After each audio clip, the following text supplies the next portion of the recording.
ನಮ್ದು ಲೇಟೇ.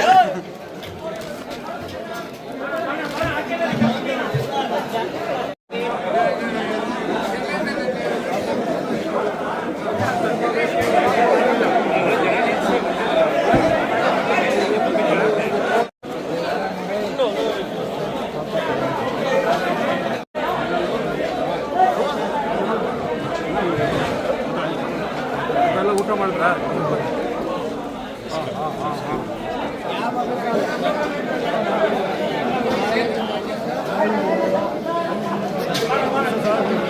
ಒಳ್ಳೇದಾಗಲಿ. ಏನು ಸರ್? ಹೊಸ ವರ್ಷ ಶುಭಾಶಯಗಳು. ನಾಳೆ 2025 ಕೊನೆ ದಿನ. ನಾಳೆ 2026. ಅದಕ್ಕೆ ಮುಂಚೆ ಭರ್ಜರಿ ಬಾಡೂಟ ಅಂತಲ್ಲ, ಒಂದು ಪುಟ್ಟಣ್ಣವರು ಒಂದು ಅಭಿಮಾನದ ಒಂದು ಆತಿಥ್ಯ ಕೊಡ್ತಾ ಇದ್ದಾರೆ ಅಷ್ಟೇ.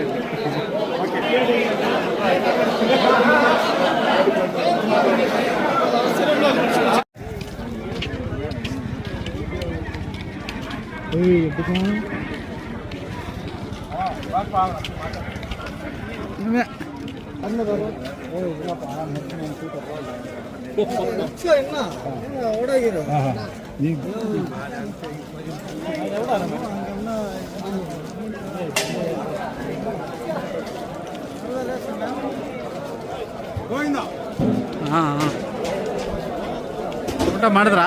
ಊಟ ಆಯ್ತು. ನಿಮ್ದು ಊಟ ಆಯ್ತಾ? 2025ರ ವರ್ಷನ ನಾವು ಕಳೆದು 2026ಗೆ ಕಾಲಿಡ್ತಾ ಇದ್ದೀವಿ. 2026ರ ಹೊಸ ವರ್ಷದ ಶುಭಾಶಯಗಳನ್ನ ಎಲ್ರಿಗೂ ಸಹ ಸಲ್ಲಿಸ್ತಾ, ಭಾಳಷ್ಟು ಖುಷಿ, ನೋವು, ನಲಿವು ಎಲ್ಲನೂ ಸಹ ನಾವು ನೋಡಿರ್ತೀವಿ ಕಳೆದ ಸಾಲಿನಲ್ಲಿ. ಹೊಸ ವರ್ಷಕ್ಕೆ 26ಗೆ ತಮ್ಮೆಲ್ಲರಿಗೂ ಸಹ ಶುಭವಾಗಲಿ. ಹೊಸ ವರ್ಷ, ಹೊಸ ಚೈತನ್ಯ, ತಮಗೆ ಶಕ್ತಿ, ಚೈತನ್ಯ, ಮತ್ತು ಒಂದಷ್ಟು ಆರ್ಥಿಕವಾದಂಥ ಸದೃಢತೆ, ಮತ್ತು ತಮ್ಮ ಕುಟುಂಬದಲ್ಲಿ ಆರೋಗ್ಯ ಮತ್ತು ಐಶ್ವರ್ಯ ಎಲ್ಲನೂ ಸಹ ತುಂಬಂಥದ್ದಾಗಲಿ. ಆ ಭಗವಂತನ ಕೃಪೆಯಿಂದ ತಮ್ಮ ಇಷ್ಟಾರ್ಥಗಳು ಈಡೇರಲಿ.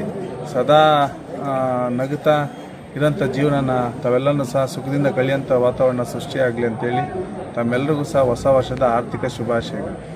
ಈ ಕಡೆಯ ದಿನ ನಾವು ಸಹ ಇಲ್ಲಿ ಎಲ್ಲ ನನ್ನ ಆಪ್ತರು, ಮಿತ್ರರು ಮತ್ತು ನಮ್ಮೆಲ್ಲ ಕಾಂಗ್ರೆಸ್ ಬಂಧುಗಳು, ಸಾರ್ವಜನಿಕ ಬಂಧುಗಳು ಎಲ್ಲ ಸೇರಿ ಇವತ್ತು ಒಂದು ಊಟ ಮಾಡಿ ಈ ಒಂದು 25ರ ಕಡೆಯ ದಿನನ ನಾವಿಲ್ಲಿ ಒಂದು ರೀತಿ ಸೇರಿ ಒಂದು ಊಟ ಮಾಡ್ತಾರಂಥದ್ದು ನಮ್ಮೆಲ್ಲರಿಗೂ ಸಹ ಖುಷಿ ತಂದಿದೆ. ಹಾಗಾಗಿ ಎಲ್ರಿಗೂ ಒಳ್ಳೆಯದಾಗಲಿ ಅಂತೇಳಿ ನಾನು ಶುಭ ಹಾರೈಸ್ತೀನಿ.